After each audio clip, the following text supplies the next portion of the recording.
Today on Make and Drink, we're going to take on a modern drink served in an iconic mug. We'll be making the Expedition from Smuggler's Cove. I've had this drink a few times now, and it is wonderful. But what makes this drink truly special and iconic is not just the ingredients or the Kuhiko mug, but that is the image and the mug that you first see when you pick up the Smuggler's Cove book.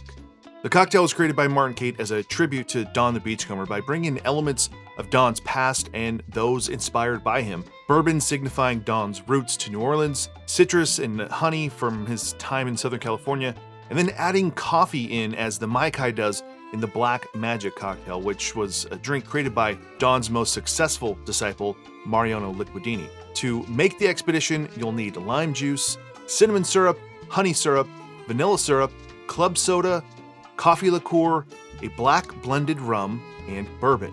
It's a new year, so I thought I'd start off with 3 bottles that are brand new and ones that I've never used here before. And we're gonna make this in a drink mixer tin, starting with 1 ounce of lime juice, half an ounce of cinnamon syrup, half an ounce of honey syrup,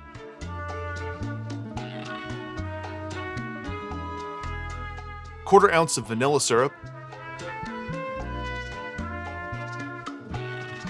a quarter ounce of coffee liqueur, 2 ounces of a black blended rum, and I'm using Blackwell here today, 1 ounce of bourbon, I'm using Elijah Craig, and then 2 ounces of club soda. Add in 12 ounces of ice, or a cup and a half, and flash blend.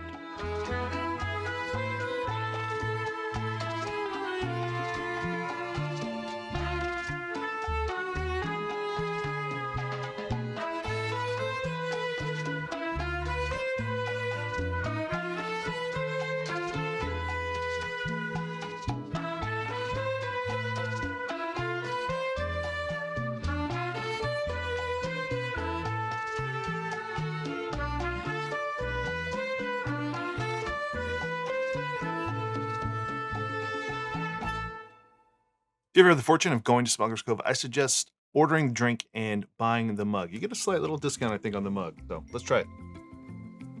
The most interesting part about this drink, and I always forget this when I make it, is that even though you're only using 1 ounce of bourbon, it comes through as like a bourbon drink. The black blended rum, your dark rum, they get a little bit overshadowed by the bourbon, which I think is by design. And then all your syrups in there, they're subtle. They're providing the correct level of sweetness, but your vanilla, your cinnamon, they're just kind of in the background there. The coffee liqueur does add a nice little touch without it really tasting like a coffee cocktail. Like many of the Don drinks and many of the Smuggler's Cove drinks, you are adding in your club soda before you put it through the drink mixer. If you are doing this, if you're shaking it and not using a drink mixer, do not put your club soda in first, but we're supposed to do that. You're not actually looking to get a real bubbly, effervescent drink, but you're lengthening the drink with the club soda, and it's providing some overall texture to the drink without making like a super bubbly drink. The drink just has the layers and layers, and it keeps going and going. That's what makes it one of my favorite, or maybe my favorite, of the Smuggler's Cove original cocktails. If you know someone who really likes bourbon, they're gonna love this. So this is one that you must make. If you've had the Expedition, whether you've made it at home or you've had it at Smuggler's Cove, let me know in the comments below. If you want to support the channel, we got a Patreon page with a Discord, but you can just like the video, comment below, subscribe to the channel if you haven't already, and otherwise, see you in the next one.